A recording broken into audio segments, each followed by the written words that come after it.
Oke guys, welcome back to Daily Charting with Toshi, di mana kita akan daily chart your favorite cryptocurrencies. Oke, dalam 24 jam terakhir, cryptocurrency market meningkat dengan cukup signifikan, sebesar 3,08%. Dengan total market cap mencapai di 943 miliar US dollars. Yang kita bisa lihat untuk Bitcoin, dia meningkat sebesar 3,65%, di angka 19.800. Ini cukup dramatis, karena kemarin Bitcoin sempat 18.100 ya. Lalu untuk Ethereum dia meningkat sebesar 3,47% di angka 1332. Lalu untuk BNB dia meningkat sebesar 2,24%. Untuk XRP meningkat sebesar 6,68%. Untuk Cardano meningkat sebesar 3,3%. Solana meningkat sebesar 2,5%. Dan Dogecoin meningkat sebesar 3%. Nah, sekali lagi yang bikin kaget adalah data kemarin. Karena jujurnya data kemarin tidak mendukung cryptocurrency market. Ya, overall dari 3 data yang kita tunggu hanya satu yang cukup oke ya. Kalau kita di sini kemarin kita tunggu 3 ya. Yang pertama adalah CPI, headline maupun core. Dan yang ketiga adalah kita menunggu initial jobless claim. Untuk core inflation kita bisa lihat better than expected. Untuk headline inflation juga better than expected. Tentunya ini better than expected untuk USD. Dan ya kita bisa lihat sendiri lah. Pada faktanya Bitcoin melemah dengan cukup signifikan kemarin ya. Sampai 18.160 tepatnya. Nah, tetapi yang unik setelah beberapa jam setelah itu ya semakin malam ya nyaris ke subuh, tiba-tiba cryptocurrency market mulai meningkat. Nah, kenapa? Ada beberapa teori ya. Ada teori salah satunya adalah ini statement dari Presiden Joe Biden yang menyatakan bahwa basically CPI ini nggak akurat atau something like that lah. Ini walaupun lagi-lagi hanya disimplified ya. Dia menyatakan bahwa inflasi dalam 3 bulan terakhir ini average 2% kalau di annualized. Ya, jadi intinya menurut dia data CPI yang keluar dari dari inilah gitu kesannya ya. Ini nggak akurat menurut dia ya. Yang benar adalah udah turun sampai 2%. Ya, I don't know, maybe ini mempengaruhi markets juga. Dan sebenarnya kalau mau kita lihat ini lebih ke political push juga sih. Intinya dia mau nge-push ini the Inflation Reduction Act ya, di mana ini akan melower healthcare premium untuk 13 juta orang, lalu juga melower prescription drugs price dan lain-lain lah. Intinya ya berkampanye lah kasarnya ya. Tapi mungkin ini kemakan oleh market sehingga data CPI yang buruk tidak akhirnya bisa bilang tidak benar-benar menghancurkan markets ya. Dan yang akhirnya ini jelas banget bahwa ini benar-benar political statement ya. Dimana di sini dia menyatakan bahwa Kongres yang Republikan akan tujuan utamanya dalam menghancurkan atau merepeal si Inflation Reduction Act ini. Dan kita bisa kacau kalau kita nggak dapat inilah kasar seperti itu. Jadi jujurnya kalau gue lihat ini sedikit kayak apa ya, kayak permainan politik dari Joe Biden. Tetapi ada probability ini bisa saja menyelamatkan market kemarin ya. Oke, nah selain dari itu juga kita lihat bahwa liquidation, ya ini luar biasa. Hanya dalam 24 jam terakhir, 360 juta US dollars terlikuidasi. Jadi, ya. Dan lucunya apa? Fair. 50% long, 50% short ya. Walaupun lebih gede long lah sedikit ya. Long 58, berarti shortnya 42%-an. Ya, tapi lagi-lagi kena atas, kena bawah. Ini dia pentingnya kita menggunakan stop loss. Ya, dan harus berani siap untuk cut loss kalau sudah terjadi ya SOP untuk cut loss ya. Oke, nah sekarang kita akan geser ke chartingnya. Untuk Bitcoin kita bisa lihat bahwa sekarang dia sedang meretest MA50 padahal kemarin dropnya sangat dalam ya. Nah, jadi ini cukup unik dan bisa dibilang PR-nya kemarin dia selesaikan ya. PR-nya sudah kita bahas yaitu adalah mulai trading lagi di atas dari 19.200. Dan kita bisa lihat daily close kemarin, atau lebih tepatnya jam 7 pagi tadi, itu di 19.380. Artinya PR short term dari Bitcoin berhasil dia taklukkan. Nah, tetapi lagi-lagi masih ada waktu beberapa hari lagi sampai weekly close. Jadi yang mungkin arguably lebih penting adalah weekly close di atas dari 19.200 ya. Nah, untuk short termnya mungkin sekalian juga lah kalau bisa besok jam 7 pagi dia daily close di atas dari MA50 supaya semakin jauh lagi ya. Oke. Dan selanjutnya kita akan ke indeks Bitcoin. Nah, untuk indeks Bitcoin sesuai dengan pembahasan juga ya, kita sudah bilang bahwa yang paling pentingnya adalah di weekly ya. Di weekly ini kalau sampai dalam 2 hari lebih 21 jam lagi dia bisa close di atas dari 19.200, itu bisa menjadi satu pertanda yang baik. dan kita bisa mulai geser ke MA20 daily untuk PR-nya ya. Dan seperti yang kita tahu, MA20 ini adalah part of bull support band. Jadi apabila dia sudah mulai retest, apalagi mulai bisa menaklukkan bull support band, itu adalah pertanda kuat bahwa Bitcoin bisa reversal. Tapi lagi-lagi, for now, masih jauh dari retest itu. Ya. Oke, jadi kurang lebih seperti itu untuk makro dari Bitcoin. Ya. Dan sekarang kita akan coba ke indeks dolar. Untuk indeks dolar sesuai dengan pembahasan kita kemarin juga ya, sepertinya mulai terjadi suatu lower high. Nah, ini harapan kita pelan-pelan mulai terwujud nih ya. Walaupun dengan data CPI yang nggak bagus, walaupun dengan data CPI yang bagus untuk USD ya. Nah, jadi harapan gue selanjutnya adalah mulai jebol lagi dari 112 ya. Ini tembus ke sini. Nah, kita bisa lanjut ke bawah ya. Nah, tapi seperti yang gue bilang juga kemarin, resiko dari dia terpantul di 112 juga masih ada. Karena pada faktanya dalam 2 hari kebelakangan ini, dia masih menjadikan 20 sebagai support. Ya. Jadi kita lihat dalam beberapa hari ke depan, apakah indeks dolar akan jebol atau mantul di 20. Ya. Kalau mantul di 20 tentunya not too good. Dan tentunya seperti yang gue bilang juga ya, indeks dolar ini nggak cuma ngaruh ke cryptocurrency saja, tapi ngaruh juga ke semua risk on asset. Seperti kita bisa di sini, Nasdaq, S&P dan Dow Jones semua meningkat dengan signifikan. Ya, jadi lagi-lagi korelasi risk on asset dengan Bitcoin itu cukup tinggi, ya terutama Nasdaq. Oke, jadi kurang lebih seperti itu untuk secara makronya ya, dan untuk buy limit kita akan bahas di belakang. Tapi sebelum kita masuk ke buy limit di belakang, gue ingin ingatkan bahwa DCWT ini bukanlah financial advice. Ya, tujuannya bukan untuk bagi-bagi sinyal. Tujuannya adalah untuk edukasi dan membiasakan para subscriber gue untuk lebih mengerti charting. Ya. Dan bagaimana cara mendukung TCI? Ada banyak caranya. Lo bisa like our video, ya, lo bisa share our video, bisa subscribe juga, atau bisa menggunakan link reflektor di bawah. Oke, sebelum kita lanjut TCWT-nya, kita akan dengar dulu pesan-pesan dari sponsor kita pada hari ini. Oke, today's video is brought to you by Bybit, di mana kita bisa trade berbagai macam cryptocurrency, mulai dari Bitcoin, Ethereum, dan berbagai macam altcoins lain. Nah, tentunya bisa kita trade secara spot maupun futures. Nah, kalau kita ngomongin soal trading spot, kita bisa di sini bahwa Bybit sedang merayakan 10 juta pengguna. Nah, kita bisa mendapatkan trading spot tanpa biaya. Jadi buat lo yang merasa bahwa, aduh, kayaknya gue kegedean nih bayar fee di exchanger tertentu ya. Nah, lo mungkin bisa pertimbangkan untuk menggunakan Bybit karena lagi-lagi nggak ada yang lebih rendah daripada 0% ya. Nah, jadi tentunya ini masa-masa yang cukup cocok juga ya karena memang sedang dalam bear market. Nah, tentunya selain dari itu juga ada berbagai macam promo yang terus ada update di official website mereka, lo bisa terus ikuti. Dan selain dari itu juga kita bisa di sini Bybit savings makin menarik, terutama dalam APY USDT ya. Saat exchanger lain mulai turun secara APY ya, di sini malah mereka meningkat jadi 12%. Jadi buat lo yang tertarik ya dan sudah mungkin punya USDT yang cukup banyak, mungkin bisa pertimbangkan untuk mendapatkan yield di Bybit ya. Jadi jangan lupa buat kalian yang ingin akumulasi secara spot juga ingin mendapatkan yield yang bagus, bisa pertimbangkan untuk trading di Bybit. Oke, dan sekarang kita geser ke Bitcoin. Nah, untuk Bitcoin kita bisa lihat bahwa ya peningkatannya cukup ekstrim ya. Kemarin itu sampai posisi terendahnya itu atau wick yang paling dalamnya itu di 18.196. Nah, tetapi karena wick yang dalam ini ya, jadi posisi TP short kita harusnya kena semua, mau yang agresif maupun yang konservatif. Ya, jadi congratulations nih bagi kalian yang mungkin kemarin tetap menahan posisi short dari Bitcoin kalian ya. Nah, buat kalian yang buat kalian yang tetap tahan tapi belum di TP, ya sekarang kayaknya cut loss. Ya, jadi makanya pentingnya kalau sudah buka posisi short langsung pasang aja pending order TP-nya di mana ya. Jadi lebih tenang ya.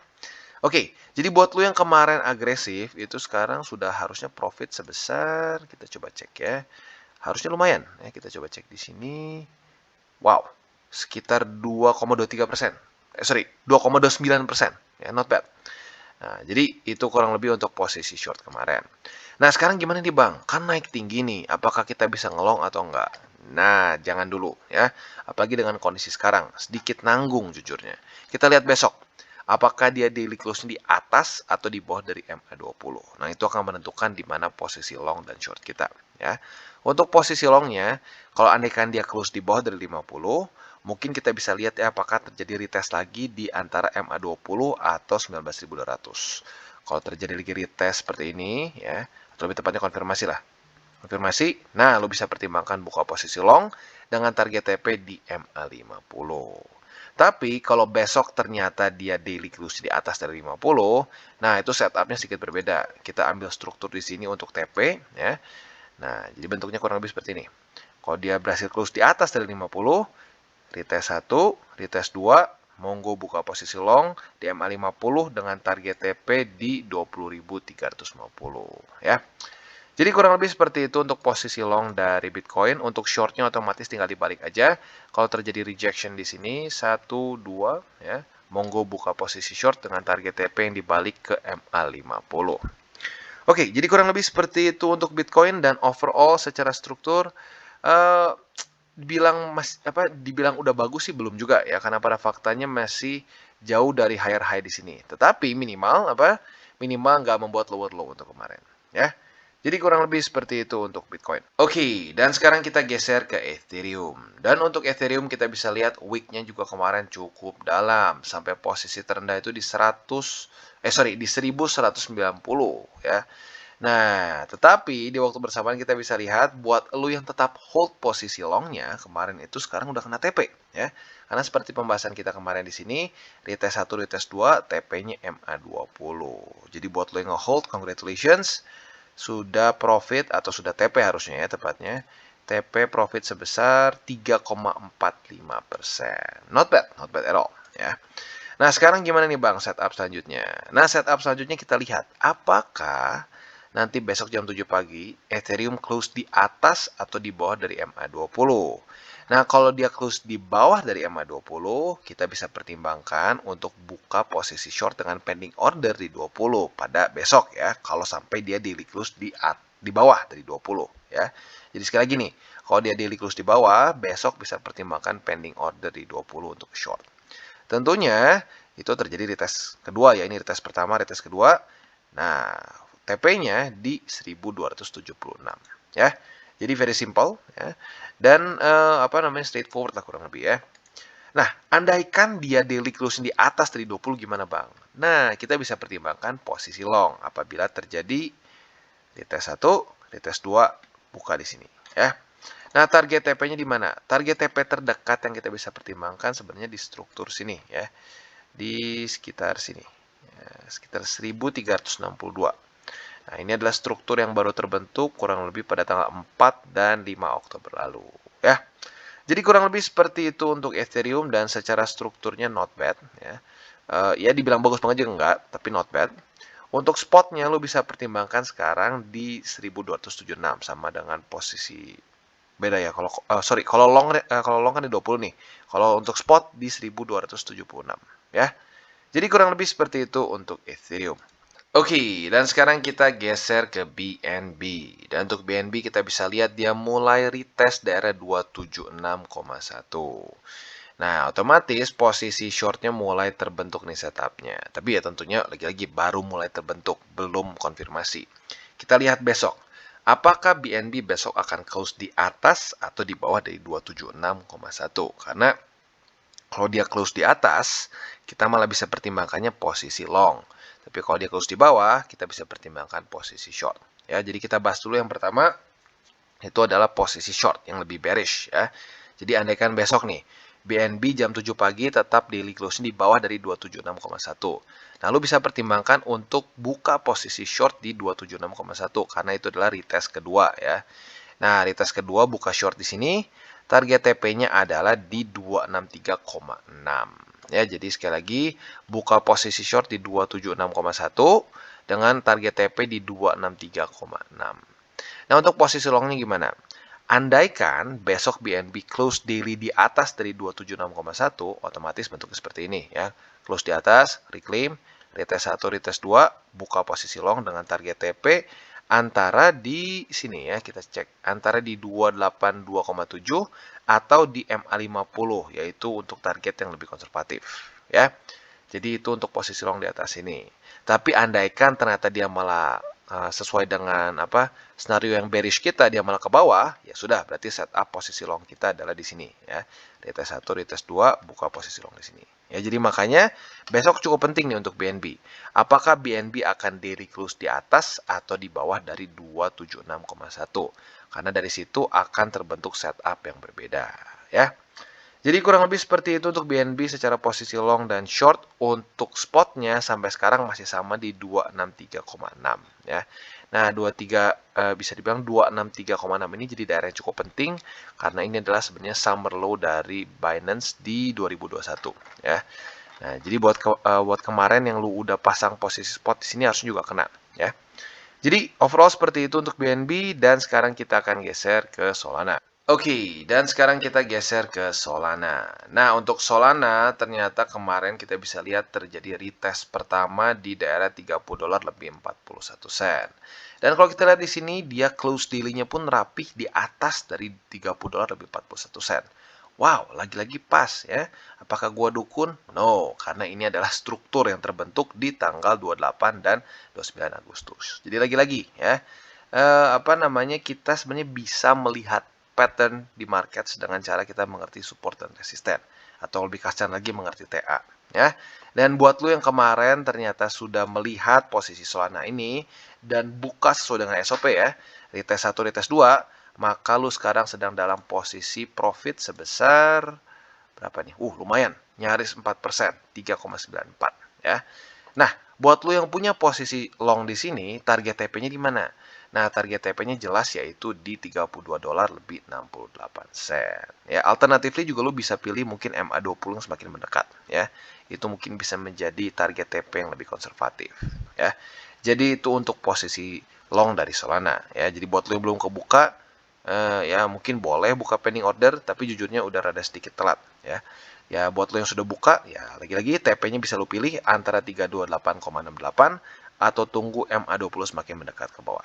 Ya, itu untuk posisi long di Solana. Untuk posisi shortnya seperti apa? Untuk posisi shortnya kita bisa pertimbangkan apabila terjadi pola seperti ini. Reject 1, reject 2, monggo buka posisi short di 32,68. Target TP-nya dibalik ke $30 lebih 41 sen. Ya, jadi as simple as that. Oke, jadi kurang lebih seperti itu Solana untuk long dan shortnya. Untuk posisi spotnya masih sama seperti kemarin di $30 lebih 41 sen. Ya, lagi-lagi ini untuk jangka panjang, untuk yang spot. Jadi, lu jangan berpikir seminggu 2 minggu. Ya. Jadi kurang lebih seperti itu dan struktur jujurnya masih stuck di daerah sini ya. Dia sejak drop di sini tanggal 10 Oktober kemarin, dia masih stuck di daerah $30 lebih 41 sen sampai $32 lebih 68 sen. Nah, semoga saja andaikan Bitcoin mulai menemukan momentum, Solana juga bisa mulai breakout dan mulai menjadikan $32 lebih 68 sen sebagai support utama mereka. Oke, dan selanjutnya kita geser ke Matic. Nah, perbedaannya kalau Matic dengan Solana adalah Solana ada retest kedua ya di sini. Untuk Matic sayangnya tidak terjadi retest kedua, nyaris tapi tidak terjadi. Artinya posisi longnya belum terbuka ya. Nah, tapi buat lo yang masih pengen tetap nunggu posisi long di Matic, boleh pertimbangkan untuk buka pending order di daerah 77 sen.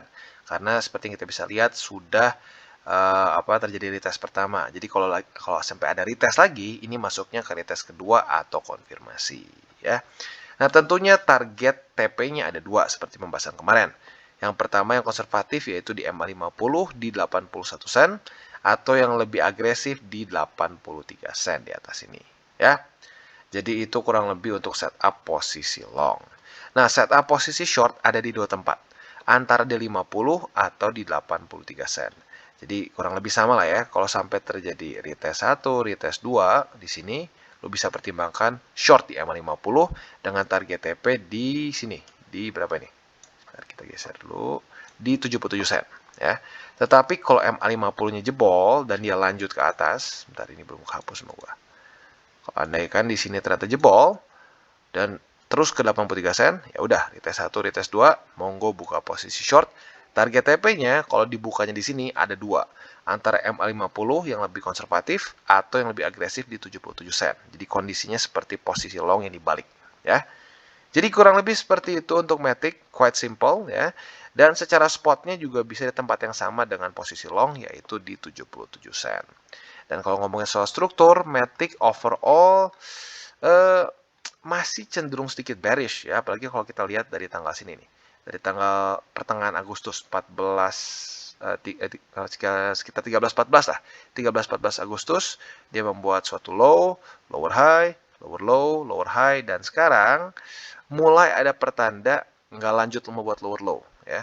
Nah, semoga saja 77 sen bertahan dan dia mulai bisa membuat higher high lagi dengan menembus daerah 85 sen. Oke guys, jadi itu adalah akhir dari segmen DCWT kita pada hari ini. Dan jangan lupa bagi kalian yang merasakan manfaat dari segmen ini, jangan lupa untuk share ke teman-teman kalian. Dan apabila lu pengen mensupport channel kita, ya TCI, jangan lupa untuk menggunakan link referral kita di bawah. Nggak wajib ya, tetapi apabila lu menggunakan link referral kita di bawah, ada macam-macam ya, dari Bybit, Huobi, Maxi, toko kripto, dan banyak lagi ya. Ya, walaupun nggak wajib, tapi kalau menggunakan link referral kita, lu secara langsung membantu perkembangan dari TCI. Dan satu lagi, jangan lupa juga untuk join Telegram group kita, di mana kita bisa ngobrol-ngobrol santai mengenai dunia cryptocurrency secara dua arah. So, jangan lupa untuk like, subscribe, klik the bell icon, and see you on the next video.